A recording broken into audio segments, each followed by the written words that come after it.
Hello everyone, स्वागत है आपका अपने यूट्यूब चैनल बीएड कोर्स में। मैं डॉक्टर नीलिमा आज इस वीडियो में चर्चा करूंगी क्रियात्मक विकास की। बालक के क्रियात्मक विकास के विभिन्न चरणों को देखने से पहले ये जानना आवश्यक है कि क्रियात्मक विकास क्या है, उसके कितने प्रकार होते हैं, उसके क्या सिद्धांत हैं, नियम हैं, विशेषताएं हैं। आज हम उसी की चर्चा इस वीडियो में करेंगे। इससे पहले यदि आप बीएड के सिलेबस का हिंदी ट्रांसलेशन चाहते हैं या फिर उसके नोट्स के वीडियो चाहते हैं तो डिस्क्रिप्शन बॉक्स में लिंक दिया हुआ है, आप वहां जाकर देख सकते हैं। कोर्स 2, 3 और 5 के भी कंप्लीट वीडियो के लिंक आपको डिस्क्रिप्शन बॉक्स में मिल जाएंगे, आप वहां से उसे प्राप्त कर सकते हैं। और यदि आप मेरे चैनल पर नए हैं तो इसे सब्सक्राइब करना ना भूलें, जिससे आपको मेरे आने वाले वीडियो के नोटिफिकेशंस मिल सके। और यदि आपको वीडियो अच्छा लगे तो इसे लाइक ज़रूर करें, एक अच्छा सा कमेंट भी करें। तो आइए शुरुआत करते हैं। क्रियात्मक विकास अर्थात बालक के शरीर का क्रियात्मक विकास। क्रिया का अर्थ होता है कार्य या कार्य करना, जैसे कि चलना, दौड़ना, किसी वस्तु को पकड़ना, उठाना, लिखना, उछलना, कूदना इत्यादि। दूसरे शब्दों में इसे कार्य करने की क्षमता भी कहा जाता है। अर्थात बालक के शरीर अपने शरीर के द्वारा जो कार्य करना प्रारंभ करता है, कोई भी क्रिया करना प्रारंभ करता है, वो किस क्रम में होता है। जब बच्चा जन्म लेता है तब उसका अपने शरीर के अंगों अर्थात पेशियों पर नियंत्रण नहीं होता। मतलब जो छोटा शिशु होता है उसका अपने शरीर के अंगों पर नियंत्रण नहीं होता है, किंतु धीरे धीरे बालक का अपने अंगों, अपने पेशियों पर नियंत्रण होने लगता है, जिससे वह पलटने लगता है, गर्दन उठाता है, हाथ से वस्तुओं को पकड़ने लगता है, फिर बैठता है, चलता है, दौड़ने लगता है। अर्थात वो क्रमबद्ध रूप से बालक के स्नायु एवं मांसपेशियों में समन्वय होने के कारण वह अपने शरीर की गतियों पर या शरीर के गतिविधियों पर नियंत्रण कर लेता है। इस प्रकार से क्रियात्मक विकास का अर्थ है अपने शरीर के अंगों पर नियंत्रण की क्षमता का विकास। अब हम इसकी परिभाषा देखते हैं कि क्रियात्मक विकास है क्या। तो हरलॉक ने इसकी परिभाषा देते हुए कहा है कि स्नायु केंद्रों, स्नायुओं एवं मांसपेशियों की समन्वित क्रियाओं के माध्यम से शारीरिक गतियों पर नियंत्रण विकसित करना ही क्रियात्मक विकास है। अर्थात अपने शरीर के अंगों पर नियंत्रण और उसके अनुसार उन अंगों द्वारा कार्य करने की क्षमता का विकास ही क्रियात्मक विकास है। इस प्रकार से क्रियात्मक विकास का तात्पर्य है बालक के निरर्थक गतिविधियों के स्थान पर क्रमबद्ध एवं सार्थक गतियों को प्रदर्शित करने की क्षमता का विकास। हम क्रियात्मक विकास के चरण देखने से पहले कुछ थोड़ी सी और भी बातें क्रियात्मक विकास के विषय में समझ लेते हैं। जो बेसिक चीज़ है उसका ज्ञान भी आवश्यक है। तो जो क्रियात्मक विकास है उसके 2 प्रकार बताए गए हैं। सबसे पहले है स्थूल गतिविधियाँ। स्थूल गतिविधियों में शरीर के अंगों का उपयोग होता है, जैसे कि बैठना, चलना, तैरना, किसी वस्तु को पकड़ना इत्यादि।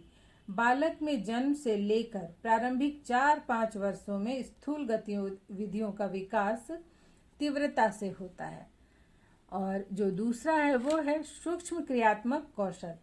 सूक्ष्म क्रियात्मक कौशलों का विकास शैशवावस्था के बाद होता है। ये शैशवावस्था में नहीं होता है, उसके बाद, क्योंकि इन क्रियाओं को करने में अपने मांसपेशियों में उचित संयोजन करना पड़ता है। इनमें लिखना, चित्र बनाना, उपकरणों का प्रयोग करना आदि आता है। इसलिए जब शैशवावस्था जो 2 साल या 2.5 साल के उम्र के होने के बाद ही बच्चों का एडमिशन स्कूल में कराया जाता है, जिससे कि उनमें जो सूक्ष्म क्रियात्मक कौशल है वो उस समय विकसित अवस्था में रहते हैं। अब हम देखते हैं कि जो क्रियात्मक विकास है उसके भी कुछ नियम होते हैं या कुछ सिद्धांत होते हैं। इन्हें ही हम नियम, विशेषताएं या सिद्धांत भी कहते हैं। क्रियात्मक विकास के नियम, सिद्धांत या विशेषताएं, इन सब से इस बात का ज्ञान होता है कि बालक के भिन्न भिन्न प्रकार के जो क्रियात्मक व्यवहार हैं वो कब विकसित होते हैं। क्या सभी बालकों का क्रियात्मक विकास एक समान होता है या उनमें अंतर पाए जाते हैं। क्रियात्मक विकास के जो सिद्धांत हैं वो उनका अध्ययन हम कुछ निम्नलिखित बिंदुओं के आधार पर करेंगे। जैसे सबसे पहला है नंबर 1 निश्चित क्रम का अनुसरण, नंबर 2 है सामान्य से विशिष्ट की ओर, 3 है बड़ी मांसपेशियों से छोटी मांसपेशियों की ओर, 4 है परिपक्वता और शिक्षण दोनों का योग, 5th है व्यक्तिगत विभिन्नताएं, 6th है यौन विभिन्नताएं और 7th है निश्चित प्रतिमान या मानक। अब हम एक एक करके इन सभी बिंदुओं को संक्षिप्त में समझने का प्रयास करते हैं। सबसे पहले निश्चित क्रम का अनुसरण। क्रियात्मक विकास सभी बालकों में एक निश्चित क्रम के अनुसार होता है। क्रियात्मक विकास 2 प्रकार के क्रम द्वारा होता है। सबसे पहला नंबर 1 है मस्तकाधोमुखी विकास क्रम और दूसरा है निकट दूर विकास क्रम। हमने शारीरिक विकास में भी पढ़ा था मस्तकाधोमुखी विकास क्रम के विषय में। मस्तकाधोमुखी क्रम में विकास सिर से पैर की ओर होता है, अर्थात पहले सिर तथा गर्दन के भाग का विकास होता है, फिर बांह तथा हाथ के हिस्सों में का विकास होता है, फिर धड़ का विकास होता है और अंत में पैर का विकास होता है तथा उससे सबसे लास्ट में अंगुलियों का विकास होता है, अर्थात सबसे लास्ट में बच्चा अपने अंगुलियों पर नियंत्रण प्राप्त करता है। इसलिए पहले बालक अपने सिर को उठाता है, गर्दन को उठाता है, फिर धड़ और पेट को उठाकर घुटनों के बल चलता है, अंत में खड़ा होकर चलने लगता है। जैसे जब बच्चा छोटा होता है तो जब वो पलटता है तो फिर वो पहले अपने सिर को उठाता है, फिर अपने आधे धड़ को उठाता है, फिर वो जब 6 मंथ का होता है तो घुटनों के बल चलने लगता है और अंत में 1 साल का होते होते खड़ा होकर चलने और दौड़ने लगता है। फिर जो दूसरा सिद्धांत है निश्चित क्रम का अनुसरण में ही जो दूसरा है वह है निकट दूर विकास क्रम। इसके अनुसार बालकों के शरीर के उन अंगों का विकास पहले होता है जो कि शरीर के केंद्र में होते हैं और जो अंग शरीर के छोर पर हैं उनका विकास बाद में होता है। तो केंद्र में क्या है? बालक का धड़ है और जो छोर पर क्या है? पैर है, हाथ की उंगलियां हैं। तो इसमें पहले पेट, छाती, बांह, जांघ जो शरीर के केंद्र में है उनका विकास होता है, अर्थात धड़ से जो अंग सटे हुए हैं, और जो अंग शरीर के छोर पर हैं जैसे घुटना, हाथ की उंगलियां, पैर की उंगलियां आदि का विकास बाद में होता है। अब जो दूसरा सिद्धांत या नियम है क्रियात्मक विकास का वह है सामान्य से विशिष्ट की ओर। बालक का जो क्रियात्मक विकास है वह सामान्य से विशिष्ट की ओर होता है, अर्थात बालक जो है छोटा बच्चा वो पहले सामान्य क्रियाएं करता है और जैसे जैसे उसकी आयु बढ़ती जाती है उसमें शारीरिक परिपक्वता आती जाती है और उसका क्रियात्मक व्यवहार सामान्य से विशिष्ट हो जाता है। जैसे 2 महीने का शिशु किसी वस्तु को पकड़ने के लिए केवल हाथ पांव फेंकता है। अगर उसके सामने बलून लगा दिया जाए, कोई कलरफुल वस्तु लगा दिया जाता है तो बच्चा क्या होता है, उसे देखकर खुश होता है और उसे पकड़ने के लिए हाथ पांव फेंकता है, जो कि एक सामान्य क्रिया है। किंतु 6-7 महीने में वह अपने हाथ को वस्तु विशेष की ओर ले जाता है और उसे पकड़ लेता है, अर्थात 6-7 महीने की आयु में बच्चा घुटनों के बल चलने लगता है। तो अगर उसके सामने कोई वस्तु रखी जाए, दिखाई जाए तो वह आगे बढ़कर उसे पकड़ लेता है। अंततः वह एक हाथ से ही वस्तु को पकड़ लेता है, जो कि विशिष्ट क्रिया है। अब नेक्स्ट है नंबर 3 बड़ी मांसपेशियों से छोटी मांसपेशियों की ओर। तो जो क्रियात्मक विकास का क्रम है उसमें पहले बालक की बड़ी मांसपेशियों में गति आती है, उसके बाद छोटी मांसपेशियों में। जैसे कि बालक गेंद फेंकना पहले सीखता है जबकि लिखना बाद में सीखता है। मतलब जो हाथ है ये बड़ी मांसपेशी है तो इससे बच्चा गेंद फेंकना पहले सीख लेता है, लेकिन जो उंगलियां हैं उसकी उस पर नियंत्रण करना वो बाद में सीखता है, इसलिए वो लिखना बाद में सीखता है। अब नेक्स्ट है परिपक्वता और शिक्षण दोनों का योग। तो बालक में जो क्रियात्मक विकास होता है उस पर उसके शरीर के अंगों की परिपक्वता का प्रभाव पड़ता है और साथ साथ प्रशिक्षण का भी प्रभाव पड़ता है।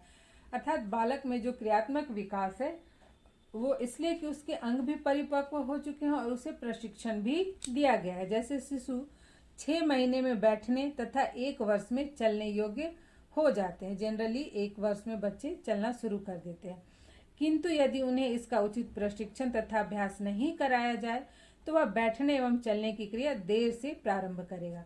जैसे जब बच्चा 6 महीने का हो जाता है तो देखेंगे कि जो पेरेंट्स, जो अभिभावक है, उसकी बच्चे की माँ है, वह बच्चे को तकिया लगाकर उसे बैठाती है जिससे कि वो गिरे नहीं। तो धीरे धीरे बच्चा अपने शरीर को संभालना सीख जाता है और बैठने लगता है।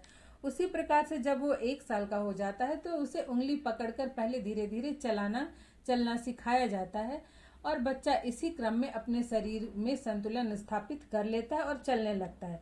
तो जो उसके अंग है परिपक्व तो हो ही रहे, लेकिन यदि उसे प्रशिक्षण नहीं दिया जाए, उससे अभ्यास नहीं कराया जाए तो उसका जो ये क्रियात्मक विकास है, जैसे कि बैठना, चलने की क्रिया, ये देर से प्रारंभ होगी। नेक्स्ट है व्यक्तिगत विभिन्नताएं। तो जिस प्रकार से 2 व्यक्ति एक समान नहीं होते हैं, जैसे कोई भी 2 व्यक्ति होते हुए एक समान नहीं होते, उनमें विभिन्नता होती है, इसे हम व्यक्तिगत विभिन्नताएं शीर्षक में विस्तार से पढ़ेंगे। उसी प्रकार बालकों के विकास में भी व्यक्तिगत विभिन्नताएं पाई जाती हैं। जैसे कि कुछ बालक 1 वर्ष की आयु में चलने लगते हैं और वहीं कुछ बच्चे 1.5 साल की उम्र में भी नहीं चलते हैं। इस प्रकार से अन्य क्रियात्मक गतिविधियों के विकास में भी व्यक्तिगत विभिन्नताएं पाई जाती हैं। कुछ बच्चे जल्दी बोलना शुरू कर देते हैं, कुछ बच्चे लेट से बोलना शुरू करते हैं, कुछ बच्चे जल्दी लिखना पढ़ना सीख जाते हैं, कुछ बच्चे देर से लिखना पढ़ना सीखते हैं। तो इस तरह से जो व्यक्तिगत विभिन्नताएं हैं, इसका भी प्रभाव बालक के क्रियात्मक विकास पर पड़ता है। अब नेक्स्ट है यौन विभिन्नताएं। वैज्ञानिकों के अनुसार लगभग 3 वर्ष की आयु तक बालक एवं बालिकाओं का क्रियात्मक विकास एक समान होता है, किंतु इसके बाद बालक बालिकाओं की तुलना में क्रियात्मक कौशलों में अधिक निपुण हो जाते हैं। मतलब 3 वर्ष तक दोनों का जो क्रियात्मक विकास है वो एक समान होता है, लेकिन इसके बाद कहा गया है मनोवैज्ञानिकों के अनुसार कि जो लड़के होते हैं वे लड़कियों से अधिक निपुण होते हैं क्रियात्मक कौशलों में। नेक्स्ट है निश्चित प्रतिमान या मानक। मनोवैज्ञानिकों ने शिशु के क्रियात्मक विकास का एक मानक तैयार किया है, जिससे यह पता चलता है कि किस उम्र में शिशु द्वारा किस तरह का क्रियात्मक व्यवहार किया जाता है। इस मानक को बेले स्केल कहा जाता है, जिसे बेले ने 1968 में बनाया था। इसमें इन्होंने जन्म से लेकर 15 महीने की आयु तक के शिशु के क्रियात्मक विकास का वर्णन किया है, जिसे हम जब शैशवावस्था में क्रियात्मक विकास किस प्रकार से होता है उसके साथ देखेंगे और समझने का प्रयास करेंगे। तो आज यहीं तक, मिलते हैं नेक्स्ट वीडियो में।